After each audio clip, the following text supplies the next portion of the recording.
그 월급에 잠이 와?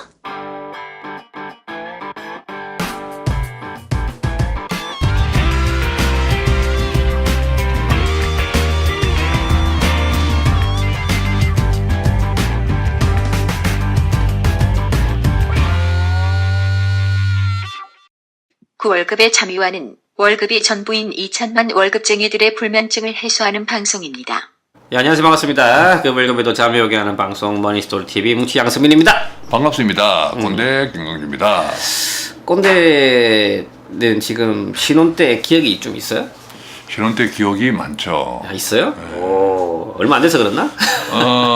얼마 안 돼서 그러나 그렇지 얼마 안 됐지 한 30년 정도는 뭐 금방이지 눈 깜빡할 사이에 가버렸는데.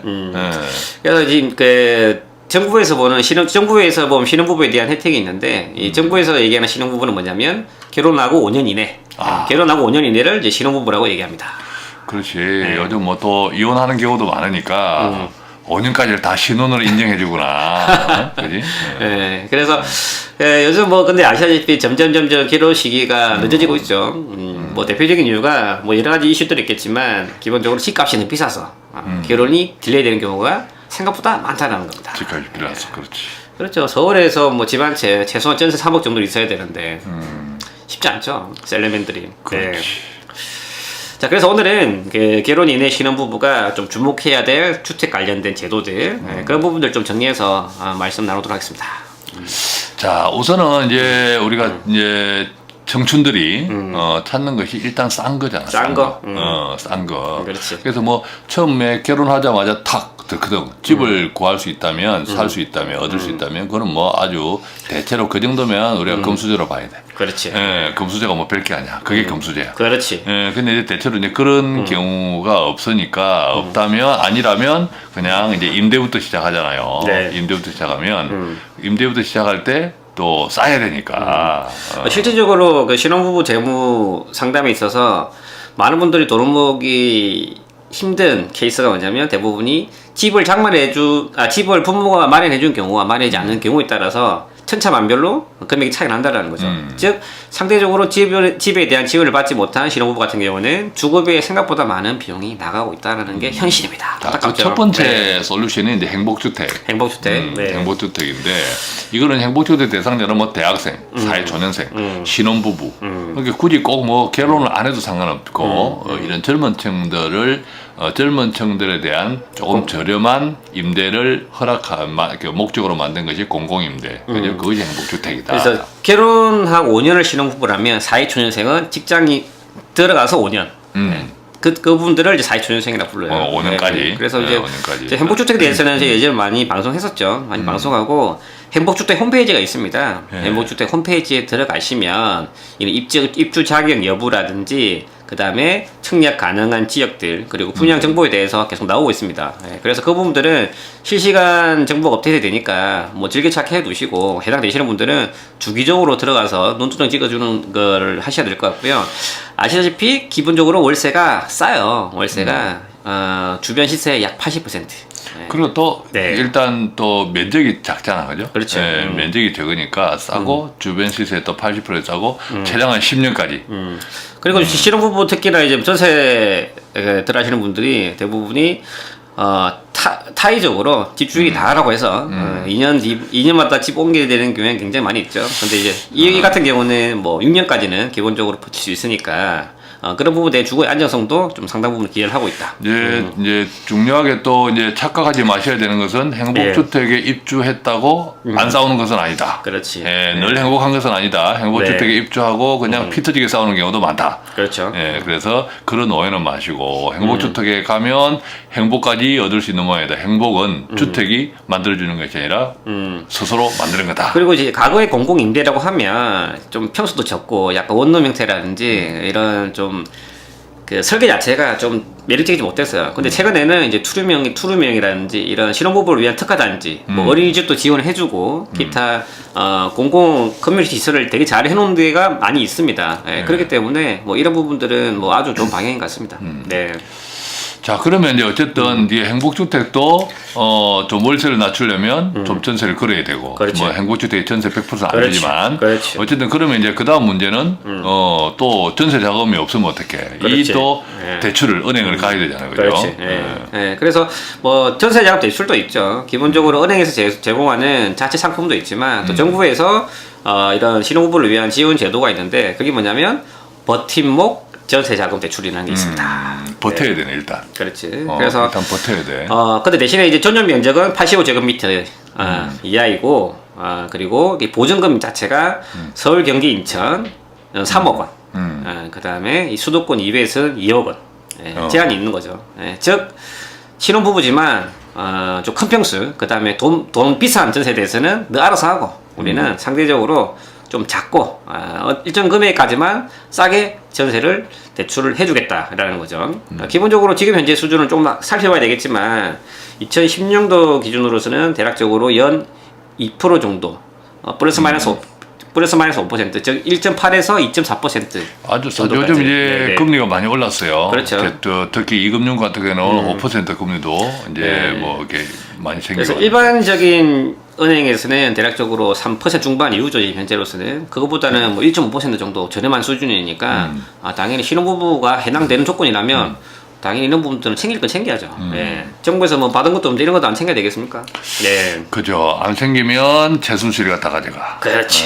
이게 최순실이 가기 전에 우리가 진짜 참 그 최순실이 문제 보면 참 문제가 많아요. 문제가 문제야. 2천만 월급쟁이들의 금융호구 탈출을 위한 그월잠 프로젝트 머니스토리 TV 홈페이지에서 확인하세요. 자, 그럼 내 집 마련을 위해서는 그래서 이제 이렇게 버팀목 대출도 있지만 디딤돌 대출도 있다. 네. 대출이 요즘 참 종류가 많아요. 그래서 발품을 팔면 팔수록 또 손품, 즉 마우스 클릭, 손품을 팔면 팔수록 참 많은 제도의 혜택을 근데 꼰대급 되니까 이게 진짜 혜택이 없더라고. 꼰대급은 왜? 있잖아요. 혜택이 없어. 꼰대급은 혜택이 없는데 근데 사실 이 정책이 맞죠. 물론 이제 꼰대급들 이런 요즘 이제 급격한 고령화, 준비되지 못한 고령화로 인해서 힘들어 하시는 어른들도 많거든요. 그분들도 좀 이렇게 줘야 되죠. 또 기본적으로는 시장 경제를 위해서 보면 젊은 친구들이 빨리빨리 자리를 잡고 소득 활동을 많이 할 수 있고 취직이 빨리빨리 해야 그것으로 인한 그 소득이 순환이 되면서 사실 노인 복지 를 위한 예산들도 만들어지거든요. 세금을 통해서.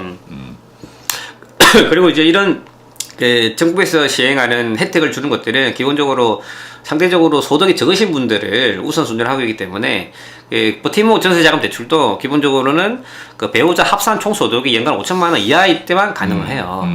그래서 이상이 내신 분들은 해당이 안 되시는 거고, 그리고 행복주택 같은 경우도 그 소득 기준이 있는데 기본적으로 월 평균 3인 기준으로 월 평균 480만 원 이하에 가능한 거고, 중요한 건 뭐냐면요, 그는 자산에 대해서도 기준이 있는데 여기서 좀 신경 써야 될 거는 자동차 가액이 2016년도 국토교통부에 대한 자료에 의하면 2,700만 원 정도 이하일 때만 가능하다는 거지. 즉 이하일 때만 가능하다. 젊으신 분들이 돈은 없지만 렌트, 뭐 리스나 아니면은 뭐 그 할부를 통해서 요즘 뭐 3천만 원 이상의 뭐 국내 승용차뿐만 아니라 외제차를 구입하는 경우가 다반이 있는데 그 경우에는 해당 안 됩니다. 그렇기 때문에 차도 잘 사야 된다는 거죠. 초기에. 자, 이제 이런 전세자금 대출은 이제 버팀목 전세자금 대출이 있는데 이제 집 소유 구입하기 위해서는 디딤돌 대출. 디딤돌 대출은 이 버팀목 전세자금 대출보다는 조금 이율은 비싸요, 평균적으로. 왜냐하면 아무래도 전세 세입자가 주택을 구입하는 소유자보다는 조금 이렇게 열 위에 있다. 조금 더 보살핌을 받아야 되니까 예, 그런 이유인 거 아닌가 싶은데 이 디딤돌 대출도 뭐 신혼부부 또 우대 금리가 제공되고 생애 최초 주택 구입자도 또 금리 우대를 또 받을 수 있고 이것저것 해서 네. 또 추가로 받을 수 있는 것도 있고 해서 잘 따져보면 또 이렇게 그 맹목적인 금리보다 낮출 수 있다. 그래서 그럼에도 불구하고 이제 신혼부부들이 실질적으로 이제 없어서도 고민이지만 좀 있더라도 고민인 게 뭐냐면 지금 당장 이제 신혼 살림을 하는데 집을 사야 되냐 말아야 되냐 이에 대한 질문도 굉장히 많이 있거든요. 근데 어떤 생각이 좀 있으세요? 집을 뭐 있으면 사고, 돈이 있으면 사고, 돈이 있으면 못 사고. 근데 이제 다만 내가 돈이 없는데 억지로 집을 사는 경우는 그때부터는 집을 사는 그 기쁨은 잠시고 그때부터는 상당한 기간 동안 이제 빚을 갚아야 되잖아요. 빚을 갚으면 그때부터 부부싸움이 생길 수 있거든. 왜냐하면 우리가 가처분 소득이 줄어들고 그렇죠. 네. 월급에서 특히 대출 이자가 많고 요즘은 또 이제 원금하고 같이 이제 분할 상환에 들어가잖아요. 그렇죠. 네. 그렇기 때문에 이제 소득이 이제 같이 쓸 수 있는 돈이 줄어들면 이제 여유가 없어지고 그냥 집에서 맨날 텔레비만 보고 있다 보면 또 이제 싸우는 일이 생기죠. 워낙 자꾸 이제 부부는 떨어져야 안 싸워요. 안 싸우는데 붙어 있는 시간이 많으면 비례해서 싸움 박질도 늘어나거든. 근데 더 큰 문제는 그렇게 해서 갚아가다가 그나마 월급조차도 줄어들거나 떨어지는 경우가 생길 수 있어. 알 수가 없죠. 우리나라 이제 경제가 네, 기업들이 그런 경우는 진짜 보험 해약하는 것보다 더 큰 손해를 볼 수 있거든. 큰 그렇죠. 손해. 또 그때는 집값이 어떻게 될지 알 수가 없고. 그리고 이제 아시다시피 사회초년생이 아니라 이제 신혼부부들은 변수가 많이 있어요. 즉 신혼부부가 상대적으로 사회초년생일 확률이 높기 때문에 직장 이전에 대한 가능성, 즉 직장 이전 당시에 주거 이전에 대한 가능성이 되게 많다라는 거죠.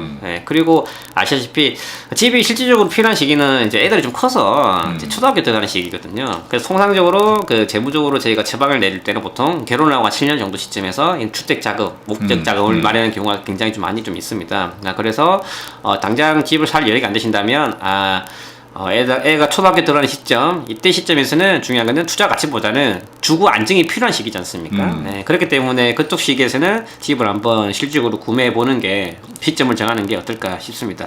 그리고 그 초기에 아시다시피 신혼부부가 돈을 집중적으로 잘 모을 수 있는 기간이 뭐냐면 애 낳기 전이거든. 맞죠? 애 나오면 기본적으로 맞벌이가 외벌이 되는 경우도 좀 있고 어차피 그 양육비 장난 아니에요. 그렇기 때문에 돈 모으기 쉽지 않다는 거죠. 즉 초기에 돈 모으기 굉장히 쉽기 때문에 초기에 돈을 잘 모아놔야 돼. 그것도 반대야, 반대. 반대야? 그러니까 애 낳기 전에 쓰자 이래가지고 애 낳기 전에 뭐 맨날 여행 다니고 해가지고 그런 경우도 많아. 그렇기 때문에 초기에 모을 수 있을 때 잘 모으는 게 뭐냐면 이게 결국은 시드머니가 되고 이게 시간이 지남에 따라서 초기에 모은 시드머니가 생각보다 나중에는 큰 금액이 된다는 거예요. 근데 이제 그 기회를 날리기 때문에 보이지 않는 비용이 생각보다 클 수도 있다. 이 두 가지를 좀 고려해 보시는 게 신혼부부들이 주택을 살 때 유념할 부분이다. 네, 그렇습니다. 자, 네. 오늘은 그 신혼부부가 주목할 주택 관련돼서 제가 말씀 나눠봤고요. 뭐 추가적으로 좀 궁금하신 부분들 저희 머니스토리 TV moneystory.tv 홈페이지에 들어오셔서 메모 남겨주시면 답변 드릴 수 있도록 하겠습니다. 감사합니다. 자, 수고했습니다.